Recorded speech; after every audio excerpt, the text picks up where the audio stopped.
Aston Villa had the best January transfer window by any Premier League team, and it's not even up for debate. And in today's video, I'm going to be ranking how our transfer window went, and I'll be taking a deep dive analysis into what we did well and what we could have done better. And stay around to the end because I'm going to give an overall rating out of 10, and I want to know your guys' rating down below as well. And if you don't already follow me, click that follow button up here because I make videos like this all the time, loads of things, football, news, opinions, and more. But anyway, let's get into it. If you somehow missed Aston Villa's transfer window, I'm going to go exactly through what happened. So we sold Duran to Al Nassr for 60 million.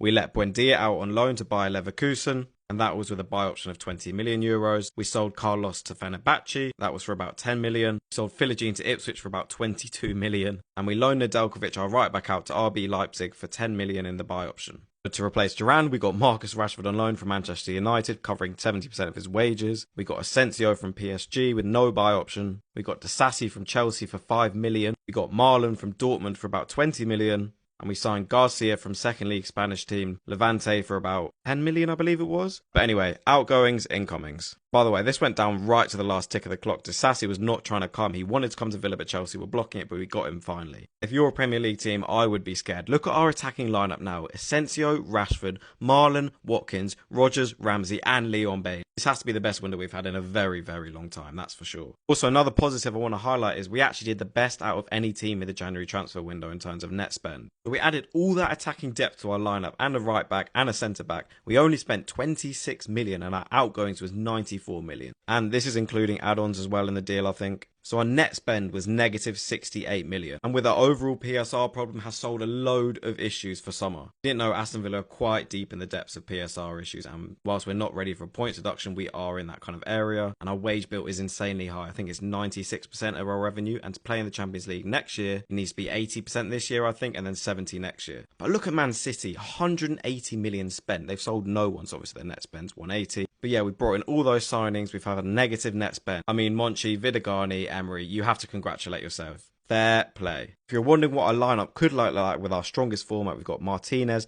Cash at right back. Obviously, we do have that Garcia, but he's not as good as Cash right now. We've got Konsa centre back, Powell centre back, and then we've got Dean or Maatsen, depending on who you prefer. We've got Tielemans left side of the pivot. We've got Kamara on the right side. We've got Rodgers in the middle, Watkins up front, Asensio on the right, and Rashford on the left. Villa have absolutely cooked. Also, like I just mentioned, this does relieve us in summer of selling a big player. However, I do want to cover a negative really quickly. We've had a right-back problem and a defence issue in general for a while now, and we still haven't really addressed it. Temporarily, yes, we've addressed it with Disasi signing in centre-back. Obviously, we've got Powell out for 2 months, but right-back was still pretty weak, and Cash is okay, but I just don't think he's good enough, and Garcia is unproven right now. Obviously, Konsa good enough, Maatsen and Dean both good enough as well. Overall, I've got to say, 9 out of 10 window. Smashed it, absolutely smashed it.